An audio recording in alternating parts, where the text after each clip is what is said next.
Hello student.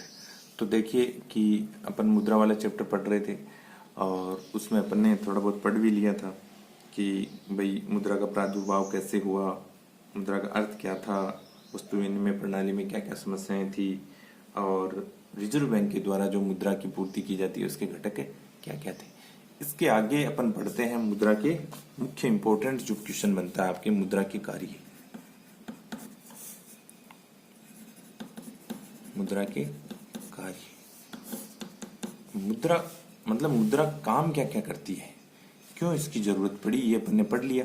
क्योंकि बहुत सारी ऐसी समस्याएं थी जिसके कारण हमें मुद्रा का आविष्कार करना पड़ा विनिमय में, या कहीं भी जो भी समस्याएं थी उनके कारण इसकी जरूरत महसूस हुई और फिर इसका आविष्कार। अब ये काम क्या क्या करती है, इसके कार्य क्या क्या है, इनके बारे में ये एक बड़ा क्वेश्चन आने की संभावनाएं एग्जाम में बहुत ज्यादा रहती है। मुद्रा वाला चैप्टर बहुत इंपॉर्टेंट चैप्टर है। तो अब मुद्रा के कार्यों के बारे में पढ़ते हैं। तो देखो मुद्रा के अनेक प्रकार के कार्य होते हैं। मुद्रा के सबसे पहले तो अपन बात करते हैं मुद्रा के मुख्य कार्य। मुख्य कार्य, तो मुद्रा का मुख्य कार्य क्या है, इसमें पहला पॉइंट है, मुद्रा के मुख्य कार्यों में पहला पॉइंट है कि विनिमय का माध्यम।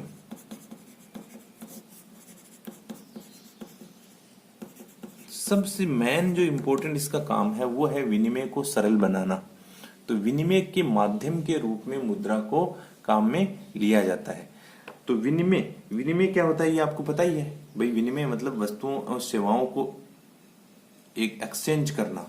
आपके पास क्या वस्तु है और मेरे पास क्या चीज है, उसके बदले में क्या करते हैं, एक्सचेंज किया जाता है। तो इस विनिमय के बीच में ये कड़ी के रूप में कार्य करता है। देखो वस्तु विनिमय थी, उसमें समस्याएं थी कि कई बार आपको अपनी चॉइस का पसंद का जो भाई जैसे कि आपको एक संयोग तैयार करना पड़ता था। संयोग मिले नहीं मिले ये जरूरी नहीं था।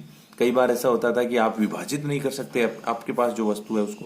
तो अब विनिमय ने क्या किया है, उसको सरल बना दिया है। कैसे, जैसे कि अपन पढ़ते हैं, जैसे बाजार में कोई व्यक्ति वस्तु लेके गया, कोई बकरी लेके गया।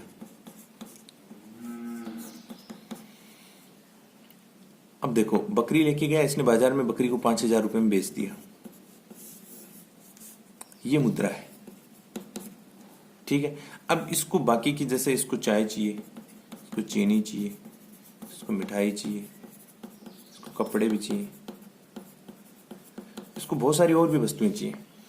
तो अब देखो मुद्रा ने क्या किया है, यहाँ विनिमय की माध्यम कैसे बनाई है बीच में।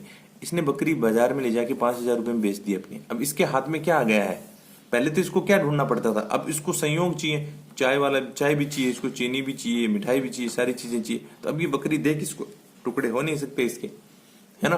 जरूरी भी नहीं है इसको जो वस्तु चाहिए वही संयोग इसको बाजार में मिल भी जाए। तो अब मुद्रा आई, तो मुद्रा ने क्या किया, फिर इसको आसान बना दिया। 5,000 रुपए में से अब इसके हाथ में क्या है, 5,000 रुपए है। ये मुद्रा है इसके हाथ में। अब ये मुद्रा से इस वस्तु का जो मूल्य है, मान लेते हैं 100 रुपए की इसने चाय ली, 200 रुपए की इसने चीनी ली, 100 रुपए की इसने मिठाई ली, 500 रुपए के इसने कपड़े लिए, और पैसे बच गए और वस्तु खरीद सकता है वो चाहे तो देखो अब क्या हुआ है, अब इसने माध्यम के रूप में आकर विनिमय को क्या कर दिया है, सरल बना दिया। अब वो जब चाहे जिस वस्तु को चाहे तब खरीद सकता है आसानी से। तो अब क्या हो गया है, इसका काम सरल हो गया है। किसके कारण, इस मुद्रा के कारण। तो इसने सबसे जो इंपॉर्टेंट कार्य है इसका, वो है विनिमय के माध्यम के रूप में मुद्रा काम में ली जाती है। अर्थात इसने विनिमय को क्या कर दिया है, सरल बना दिया है। तो सबसे मेन कार्य तो ये हो गया। दूसरा जो कार्य है, दूसरा इसका कार्य है मूल्य का मापक।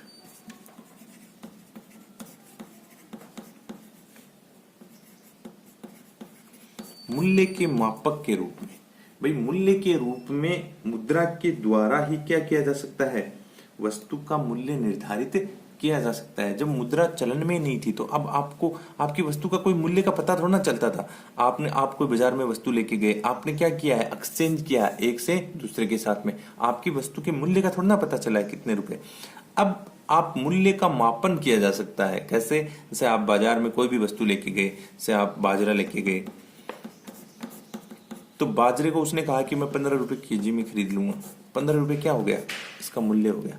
वैसे ही दूसरी वस्तु, जैसे कोई कपड़ा है, तो कपड़ा बेचने वाला उसने कहा कि भाई 100 रुपए मीटर में मैं अपना कपड़ा बेचूंगा, तो 100 रुपये उसका क्या हो गया, एक मूल्य हो गया। अर्थात हर वस्तु का क्या किया जा सकता है, अब मूल्य के रूप में मापन किया जा सकता है। ठीक है, तो अब इसने क्या किया है, मतलब इसके जो मुख्य कार्य थे, दो ही मुख्य कार्य हैं, एक तो विनिमय का माध्यम, एक मूल्य का मापक। ये मूल्य के रूप में मुद्रा क्या कर सकती है, वस्तुओं और सेवाओं को माप सकती है। इसके द्वारा अपन मापा जा सकता है, जो भी वस्तु है या जो भी सेवा है उसका मूल्य का मापन किया जा सकता है।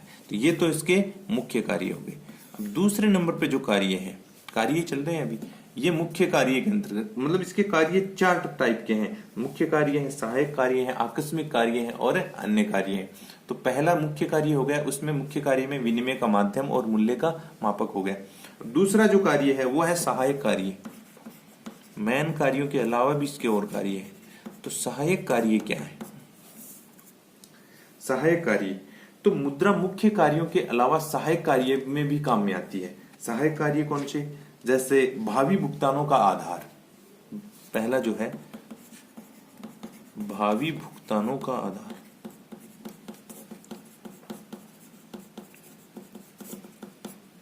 जो भविष्य में जो भुगतान किए जाने हैं, तो मुद्रा क्या करती है, जो स्थगित भुगतान होते हैं उनको एक आधार के रूप में, उनके एक आधार के रूप में कार्य करती है। जैसे विभिन्न प्रकार के ऋण होते हैं, जैसे शिक्षा ऋण है, उद्यमी ऋण है, या लेन देन आपस में जो भी किया जाता है, या फिर शेयर होते हैं, डिबेंचर होते हैं, प्रतिभूतियां होती हैं। तो मुद्रा के द्वारा इनको क्या किया जा सकता है, आसानी से किया जा सकता है। भावी जो भुगतान होते हैं उनको मुद्रा के द्वारा आसानी से अर्थव्यवस्था में किया जा सकता है। उनमें ये एक सहायक के रूप में कार्य करती है।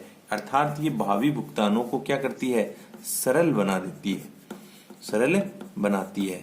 तो मुद्रा का यहाँ महत्व बहुत अधिक बढ़ जाता है। जो भी उधार के लेखे होते हैं उनमें क्या करती है, ये उनको भविष्य में जो भुगतान किया जाना है उसके लिए एक सहायक के रूप में कार्य करती है। ठीक है, दूसरा जो सहायक कार्य है वो है मुद्रा मूल्य संचय का साधन है। मुद्रा है वो मूल्य संचय का साधन है। ऐसी जो वस्तुएं होती हैं, बहुत सारी ऐसी वस्तुएं होती हैं जो क्या होती हैं, गैर टिकाऊ होती हैं, अर्थात उनको जल्दी से बेचना पड़ता है, तो भविष्य के लिए संचित नहीं रखा जा सकता है। परंतु बहुत सारी ऐसी वस्तुएं भी होती हैं जो क्या किए जा सकती हैं, भविष्य के लिए संचित की जा सकती हैं। तो इसके मुद्रा के द्वारा, देखो कई बार ऐसा होता है कि भाई कोई वस्तु ऐसी है कि उसको अपन को अभी बेचना पड़ेगा, तो अब मुद्रा के रूप में उसका मूल्य हो गया, तो उसको भविष्य के रूप में संचित किया जा सकता है। जैसे दूध है किसी के पास, उसने बेच दिया, अब ऐसे था नहीं वो इसको स्टोर रख सकता था बहुत लंबे समय तक। शीघ्र नाशवान जो वस्तुएं होती हैं, जो जल्दी खराब होने वाली वस्तुएं होती हैं, उनको आपको क्या करना होता है, उनको जल्दी से बाजार में क्या करना पड़ता है, बेचना पड़ता है। तो इनको बेचने के लिए फिर अब आपके पास में मूल्य आ गया, भाई आपने दूध बेचा 30 रुपए लीटर में, आपने सब्जी बेच दी 20 रुपए केजी में, और आपकी टोटल जो पूंजी हो गई वो हो गई, मान लेते हैं 2000 रुपए। अब 2000 रुपए आपके पास मुद्रा के रूप में है, तो इस मूल्य का संचय हो गया भविष्य के लिए, इस मूल्य का संचय हो गया भविष्य के लिए। वरना ये वस्तुएं क्या हो जाती, जल्दी से खराब हो जाती। तो इनका संचय मतलब इनको वस्तु के रूप में संचय नहीं किया जा सकता है, जबकि मुद्रा के रूप में संचय किया जा सकता है। तो इस प्रकार ये कहा जा सकता है कि इसका जो दूसरा सहायक कार्य है वो है मुद्रा मूल्यों का क्या कर देती है, संचय कर देती है। और भविष्य में इनको क्या किया जा सकता है, आसानी से, जैसे कि आपने इसको 2000 रुपये आपके पास पूंजी हो गई, अब इसको आप भविष्य के लिए संचित कर सकते हो, और मतलब किसी को ऋण के रूप में भी दे सकते हो, या भविष्य में इसमें लाभ या हानि आप प्राप्त कर सकते हो। तो इस प्रकार मुद्रा के द्वारा मूल्यों का क्या किया जा सकता है, संचय भी आसानी से किया जा सकता है। ये दो मुख्य कार्य हो गए। अगला जो सहायक कार्य है, दूसरा सहायक कार्य हो गया। तीसरा जो सहायक कार्य है वो है क्रय शक्ति का हस्तांतरण। क्रय शक्ति स्थानांतरण। देखो क्रय शक्ति का हस्तांतरण का क्या मतलब हुआ कि खरीदने की जो क्षमता है उसको ट्रांसफर किया जा सकता है। कैसे? खरीदने की क्षमता, जैसे मुद्रा क्या करती है, जैसे कोई वस्तु है, आपने उस वस्तु को बेच दिया, अब आपके पास में क्या आ गई है? मुद्रा आ गई है। अब ये मुद्रा आप किसी दूसरे को दे सकते हो। तो अब खरीदने की शक्ति किसके पास चली गई है? जिसको आपने वो मुद्रा स्थानांतरित कर दी है उसके पास में क्या हो जाता है? उसके पास में क्रय शक्ति चली जाती है, या उसका जो हस्तांतरण है वो किसी दूसरे के हाथ में चला जाता है। तो जैसे व्यक्ति के पास कोई भी वस्तु हो, उसको बेचकर वो किसी दूसरे को क्या कर देता है? हैंड ओवर कर दे, तो वो क्रय शक्ति का हस्तांतरण मुद्रा के द्वारा दूसरे के पास चला जाता है। आपके पास कोई भी चीज हो, आपने किसी, मतलब सीधी सी बात यही है ना कि जैसे कि आपके पास में पैसा है, आपके पास में आपकी सैलरी है 20,000 रुपए। अब ये सैलरी है, ये आपने किसी और को दे दी है, आपने किसी और को दे दी है। तो 20,000 रुपए किसी दूसरे, ये ए व्यक्ति के पास थी, अब ये बी व्यक्ति के पास में आ गई है। तो पहले जो क्रय शक्ति थी वो इस ए व्यक्ति के हाथ में थी, अब आपने इस दूसरे को दे दी। अब मुद्रा के रूप में है तब तो आपने दे दी भाई, मुद्रा के रूप में है तब तो आपने दे दी। परंतु अगर ये किसी दूसरे रूप में होती तो इसका हस्तांतरण इतनी आसानी से नहीं हो पाता। तो मुद्रा क्या करती है? क्रय शक्ति को दूसरे के हाथ में स्थानांतरित करने का कार्य भी करती है। आज के वर्तमान समय में जैसे अपन देखते हैं तो क्रेडिट कार्ड है, डेबिट कार्ड है, ये सब क्या है?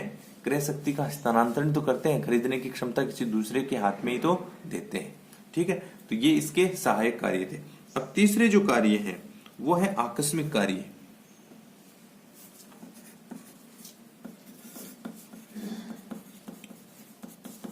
आकस्मिक कार्य,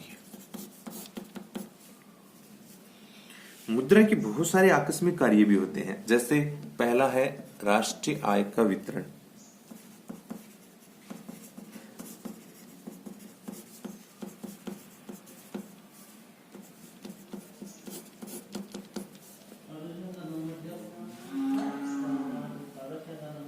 अब देखो, वर्तमान समय में बड़े पैमाने पर उत्पादन व उपभोग किया जाता है। देखिए, वर्तमान समय में हमारी अर्थव्यवस्थाएं बहुत बड़ी हैं, तो राष्ट्रीय आय है, तो यहाँ अर्थव्यवस्थाएं बहुत बड़ी होने के कारण उत्पादन, वितरण, सारे जो कार्य हैं वो किसके द्वारा संपादित होते हैं? मुद्रा के माध्यम से ही संपादित होते हैं। राष्ट्रीय आय की गणना है वो भी मुद्रा के रूप में ही की जाती है। भाई, वर्तमान समय में जैसे हमारी अर्थव्यवस्था है वो कितनी बड़ी है, तो इसका मापन किसमें किया जाता है? मुद्रा में। प्रति व्यक्ति आय है, राष्ट्रीय आय हो चाहे प्रति व्यक्ति आय हो, इसका भी मापन किसमें किया जाता है? मुद्रा के माध्यम से ही या मुद्रा के रूप में ही किया जाता है। तो आकस्मिक कार्यों में जैसे राष्ट्रीय आय का जो वितरण है, कैसे उत्पादन करना है, किस प्रकार, तो और फिर किस प्रकार से विभिन्न क्षेत्र हैं उनमें भुगतान करना है, जो तो वो सारे के सारे किसमें किए जाते हैं? मुद्रा के माध्यम से ही। मतलब मुद्रा ने अर्थव्यवस्थाओं को गति दी है, इसने अर्थव्यवस्थाओं को वृहद बना दिया है, बड़ा बना दिया है। इसी के कारण वर्तमान समय की जो अर्थव्यवस्थाएं हैं वो उनकी राष्ट्रीय आय इतनी ज्यादा बड़ी है। मुद्रा ने एक माध्यम के रूप में कार्य किया है, चाहे वो उत्पादन हो, चाहे वितरण हो, चाहे कोई सा भी कार्य हो, उसमें मुद्रा की बहुत ज्यादा महत्ता है। दूसरा जो आकस्मिक कार्य है ये होता है साख का आधार। साख का आधार, मुद्रा है वो साख का आधार क्या? साख होते हैं, जैसे साख अपन कहें तो ऋण, गारंटी, ये क्या है? साख है। तो वर्तमान समय बाजारीकरण का दौर है, बैंकों और वित्तीय संस्थाओं की भूमिका बहुत बड़ी है। अब देखो, बैंकों और वित्तीय संस्थाओं की भूमिका किसके माध्यम से बढ़ी है? मुद्रा के माध्यम से। मुद्रा की भूमिका बहुत ज्यादा हुई है, इसी कारण बैंकों का जो स्वरूप है वो इतना बड़ा हुआ है। तो इन जो वित्तीय संस्थाएं हैं वो जो ऋण उपलब्ध करवाती हैं, किसके रूप में करवाती हैं? मुद्रा के रूप में करवाती हैं। तो इसने क्या कर दिया? एक साख का आधार बन, मुद्रा एक साख का आधार बन गई है।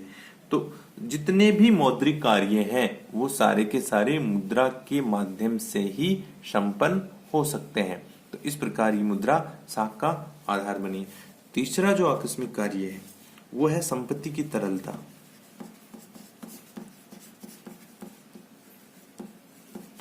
संपत्ति की तरलता, लिक्विडिटी किसको कहते हैं? देखो मुद्रा है वो जो तरलता है उसका सबसे सरल रूप है। मतलब मुद्रा में सबसे ज्यादा तरलता पाई जाती है। तरलता किसको कहते हैं? कि जिसको सबसे ज्यादा स्वीकार्यता प्राप्त हो उसको तरल रूप कहा जाता है संपत्ति का। तो देखो आपके पास मकान है तो आप उसको जब चाहे तब नहीं बेच सकते। आपके पास सोना है उसको भी आप किसी सुनार को या किसी व्यक्ति को जहां सोने का क्रय विक्रय होता है वहीं बेचा जा सकता है। परंतु अगर आपके पास मुद्रा है तो इसकी सर्वग्राहिता भी सबसे ज्यादा होती है। ये जो संपत्ति है उसका सबसे सरल रूप तरल रूप है, तो इसमें तरलता का गुण बहुत ज्यादा पाया जाता है। आप जब चाहे इसको क्या कर सकते हो? विनिमय कर सकते हो। तो मुद्रा में तरलता का गुण भी बहुत ज्यादा पाया जाता है, सर्वग्राहिता पाई जाती है इसमें। ठीक है, तो इस प्रकार अपन ने मुद्रा के जो कार्य थे, जो मुख्य कार्य थे, जो सहायक कार्य थे या जो आकस्मिक कार्य थे उनकी चर्चा की।